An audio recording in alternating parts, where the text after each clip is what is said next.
Yolu keçməzdən əvvəl bir an dayan, düşün, özünün və başqalarının həyatını riska atma. Bu haqda Baş Dövlət Yol Polisi İdarəsinin piyadalara yenidən etdiyi çağırışda bildirilir.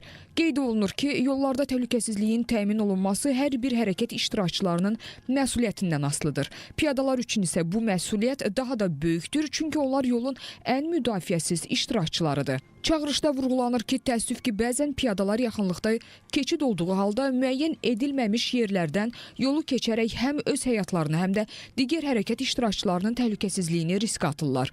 Bir anlıq tələskənlik və ya diqqətsizlik çox zaman geri dönüşü olmayan nəticələrə gətirib çıxarır. Çağırışda piyadaların diqqətinə çatdırılır ki, piyada keçidləri, işıqforlar və yol nişanları insan həyatını qorumaq üçündür. Onlara əməl etmək yalnız qanunun tələbi deyil, həm də öz həyatımıza və ətrafımızdakılara göstərdiyimiz dəyərin göstəricisidir. Baş Dövlət Yol Polisi İdarəsindən bir daha piyadaların nəzərinə çatdırılır ki, yalnız müəyyən olunmuş keçidlərdən istifadə edin.